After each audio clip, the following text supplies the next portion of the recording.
If your goal is to leave the classic 9 to 5 enslavement that we all accept as a society, and you want to create a life where you're living life on your own terms, you want to work for yourself, you want to create your own schedule, you want to make your own money without taking orders from someone.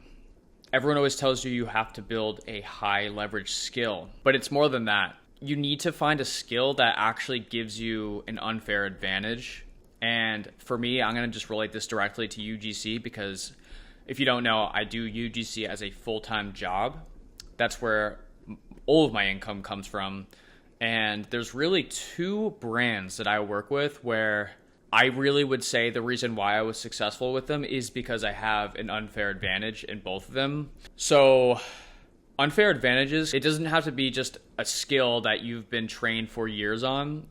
It can be as shallow as what you're born with. And so, especially in the game of UGC, looks do matter a lot at the end of the day. And I got the idea of making this video because I work with this hair care company right now. And it's kind of funny I'm talking about this now because I just got a haircut like 2 days ago and she completely botched it. But picture me having flow. I used to have a bunch of flow. And I'm not here saying like, oh, I have sick hair, but pattern recognition, I've been told a lot that I have pretty solid hair. And I have like that kind of like beachy or like wavy, flowy hair when it's longer. And it just works well with certain like sea salt sprays, clays, pomades. And so for me, that is my unfair advantage with that one product in particular. It's like, you know, you can be an amazing UGC creator. You can convey your message clearly. You can do all the things right. You could post 10 to 20 videos a day. You could be doing everything right as a UGC creator, but for some reason, your videos are just not going to perform because at the end of the day, it's how well does the product work. And that is my unfair advantage, is that the product, for some reason, works really well with my hair. And so I have the advantage because I was just born with deep hair that works well with this product. And it's just like one of those things where you really have to lean into the things that you have your unfair advantage in instead of wasting so much time trying to be competitive in a field where you don't have the advantage. And that's something that I realized because I wasted a lot of time trying so hard working UGC for certain brands that just I had no chance at, now that I think back on it. Like when I was first getting into UGC, one of the first brands I worked with was called Evil Goods. They were big on TikTok Shop. But yeah, they came out with this magnesium beef tallow balm. And the main selling points were that it would help with like aging your skin. And so I had just gotten a UGC, so I didn't even like know things like, you know, ICP or like, yeah, just the types of people that would buy this product. And I'm 28 years old, but let's be real, I look like I'm like fucking 12. So I can't really sell an anti-aging cream. No one's going to believe me. You know what I mean? Like they're going to believe someone that's like a mom in their, you know, mid 30s way more than they're going to believe me when they're talking about how it helps, you know, with aging. So that's just like an example of a product that I did not have an advantage in.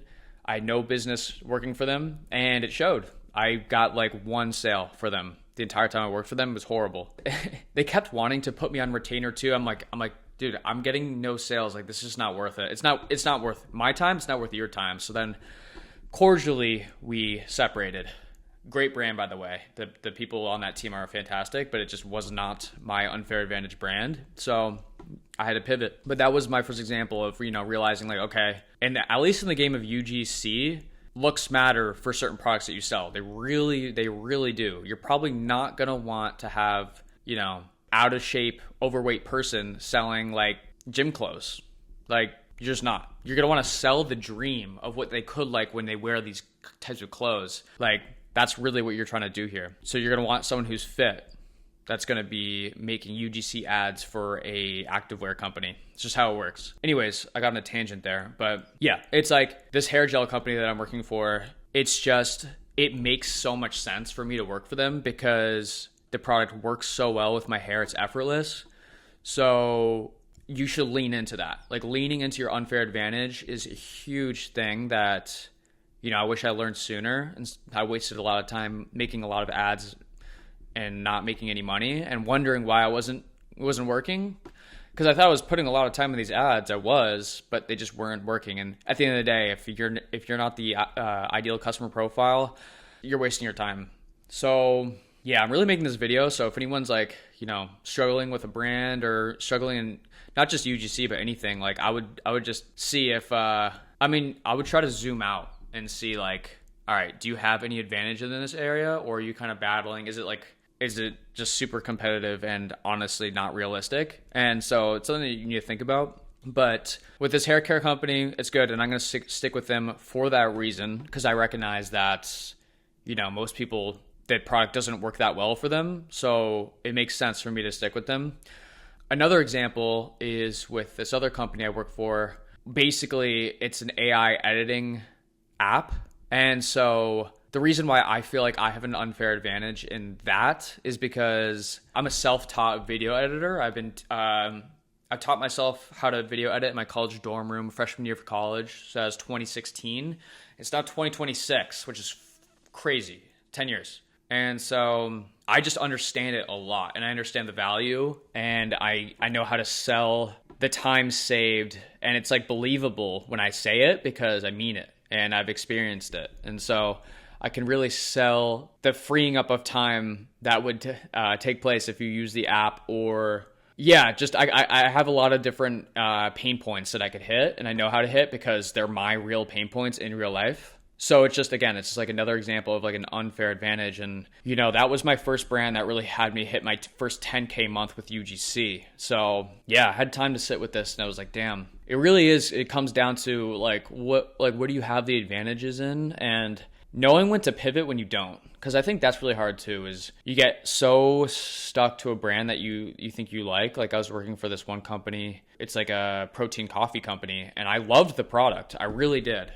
And I spent so long making videos for them. I made 80 videos for them, and I didn't make any sales. It was crazy. Now, partly probably because they weren't spending a lot on ads, but still, you'd think you get at least one. So it was a protein coffee with like collagen, and I think collagen is the same thing. It's like for like having like clear skin, or like I don't really know.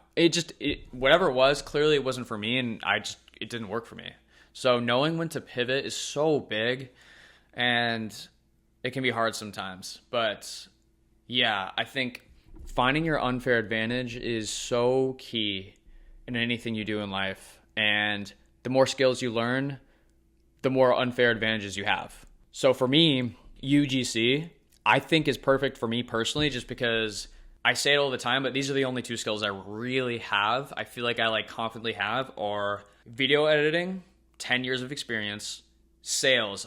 I worked corporate 9-to-5 sales job for 3 years. So to me, I think UGC is the perfect combination of the two. So yeah, that's why I feel like I'm decent at UGC. I'm not saying I'm like some insane UGC creator, but I do think I'm better than like the average UGC creator. And it all comes down to like real life evidence, that I have. I stacked proof that I am who I say I am. And yeah, I've posted so many ads by now. And also, they always say like, what is that common saying? It's like, you're a pro at something once you get your 10,000 hours in.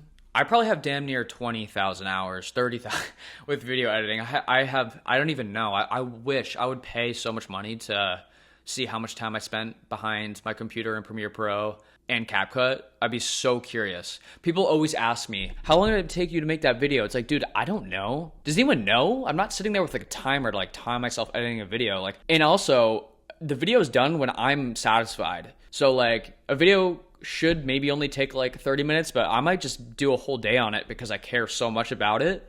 So it's like, yeah, I don't know. That was a side tangent, but you get what I mean. So anyways, if you're out there and you're trying to figure out, or if you're not having success right now with what you're doing, look into, like what are your unfair advantages? I would write down what skills you have. Like what would your friends say that you're best at? Like if I were to like ask your friends like, yo, what is Tom good at? Like what's he good at? And they should, whatever they say, like, I don't know. It's something to explore for sure. But anyways, that's pretty much all I had for today. Kind of a shorter one. But yeah, unfair advantage, so huge. It's so huge. Like they always talk about this with UGC because it is like a looks game. It's like, you know, if you're fit, sell activewear, sell electrolytes, sell the dream. And it's like, it's obvious, but I feel like we always forget about it. It's like easy to forget. So anyways, I just wanted to bring that up because hopefully it would save someone some time, because I had a lot of trial and error until I found brands that I have an unfair advantage in. And yeah, quick little piece of advice. Anyways, if you made it to the end of this video, appreciate you. Don't forget to like, comment, subscribe, and yeah, I'll see you in the next one. This is my last podcast I'm filming here. I'm moving to a new place tomorrow, so get ready for that. New setting here.